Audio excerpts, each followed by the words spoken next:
예수님이 제자들의 발을 씻기는 일은 유대법에 의해서도 대단히 이례적인 일이었습니다.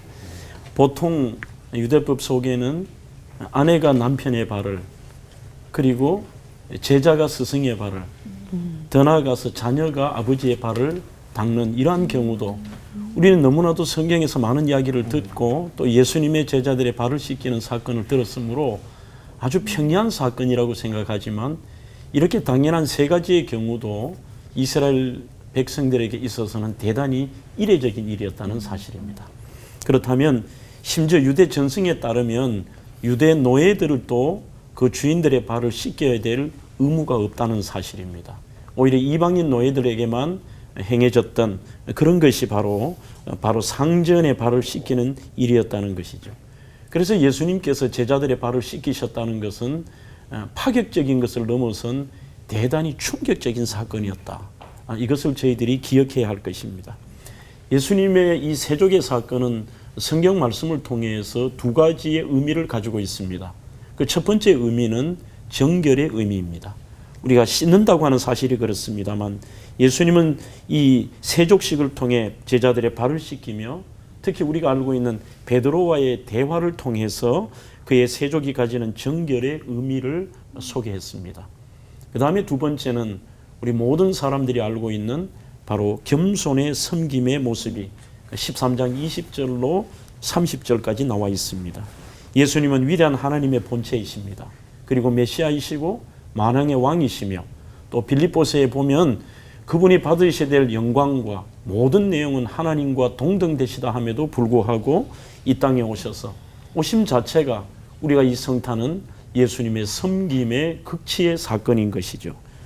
특별히 그의 제자들이 서로 사랑하고 섬기도록 강력하게 오늘 그들에게 섬김의 본을 보여주셨습니다.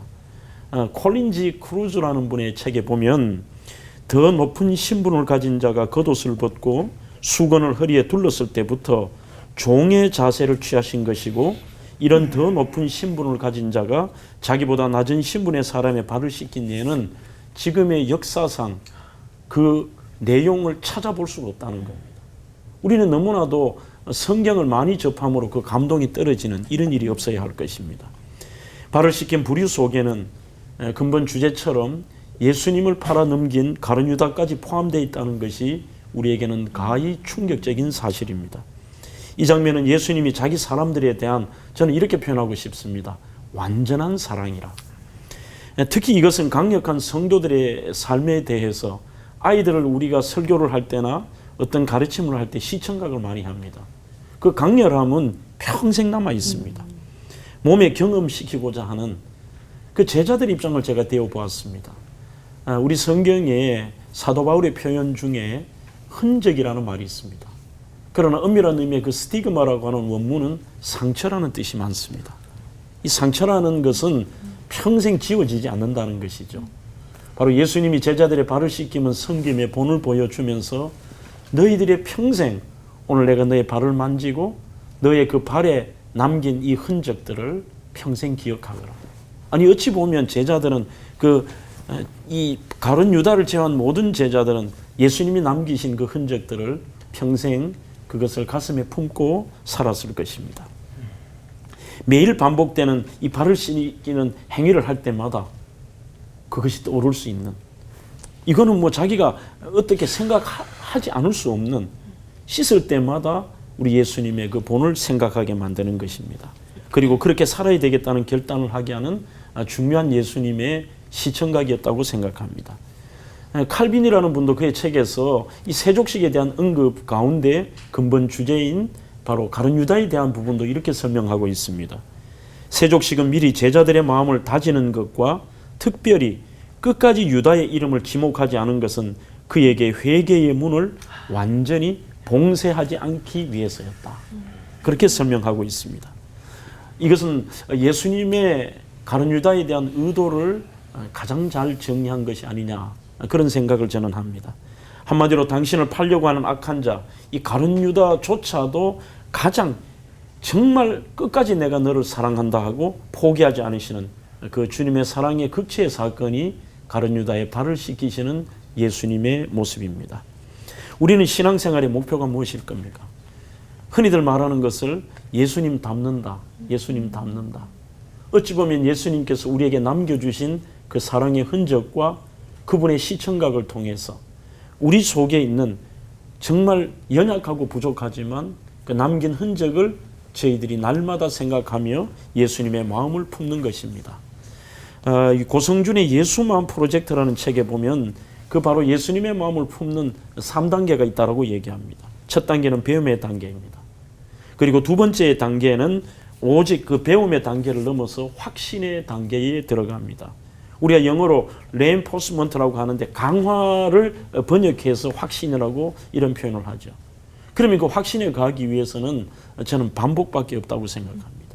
빌립보 4장에 사도 바울이 어떤 경우에도 나는 자족하기를 배웠다고 하는 그 배웠다는 에마돈이라는 뜻 자체는 끊임없이 연습하고 또 해보고 또 해보고 이것이 바로 확신에 가는 단계입니다.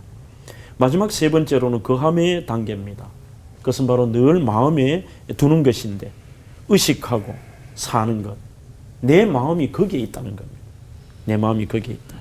주님이 내 발도 씻기셨는데 그 섬김과 겸손의 삶이 어려울 때마다 가룟 유다의 발을 씻길 때에 주님의 심정이 되어 보십시오.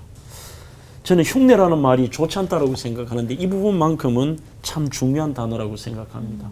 우리가 부족하지만 조금이라도 그 제자의 발을 씻기고 가룟 유다의 발을 씻기셨던 그 주님의 그 당시의 모습들을 우리가 조금이라도 내 마음속에 흔적이 있다면 흉내라도 내어보는 그런 저와 우리 시청자 여러분들이 되었으면 참 좋겠습니다.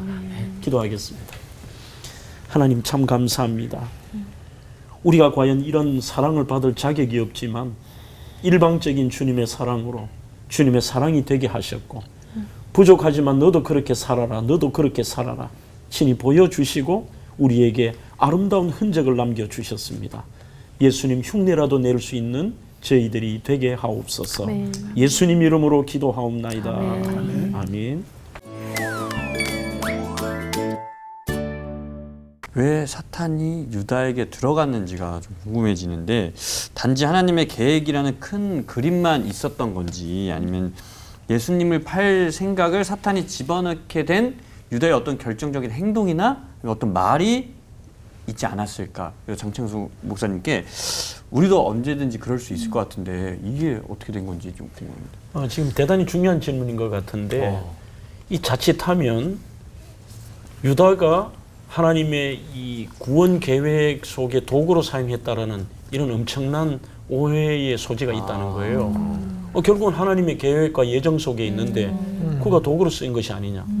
절대 그것은 아니라는 것이죠. 인간에게 자유의지를 주셨고 죄의 문제를 절대 그렇게 다루어서는 안 되고 이거는 분명히 유다가 자의적으로 자기 그 죄성을 가지고 받았다는 부분인데 그러면 왜 하필이면 그 마음에 그것을 심게 되었느냐. 결국 그의 관심사가 아닐까요? 돈의 문제. 그가 재정을 담당했다는 것 자체도 그게 굉장히 탁월한 능력도 있었겠지만 그만한 관심 있는 부분에 재능을 보이고 거기에 관심을 두고 이 대표적인 여기 말과 행동이라고 한다면 저는 바로 마리아의 향유를 부은 사건에서 찾을 수가 있는 거죠. 그게 보면은 유다가 화를 내죠. 맞네요. 화를 내고 자기는 다른 생각을 가지고 있었던 거예요. 이미 뭐 거기에 대해서 자기가 성경에 나온 대로 헌금에 대해서 손을 대기도 하고 이미 그 물질의 노예가 되었고 거기에 관심이 있고 거기에 집중이 되어 있었기 때문에 그 사탄은 우리의 약점을 잘 알고 있다는 것이죠. 리차드 포스트의 돈, 섹스, 권력이라는 책에 보면 모든 인간의 죄성 속에는 그 세 가지가 품고 있는데 특별히 그 중에서도 이 유다는 돈에 대한 집착, 또 거기에 대한 관심 이것이 사탄이 정확히 알고 또 그 틈을 타지 않았나 이렇게 생각이 듭니다.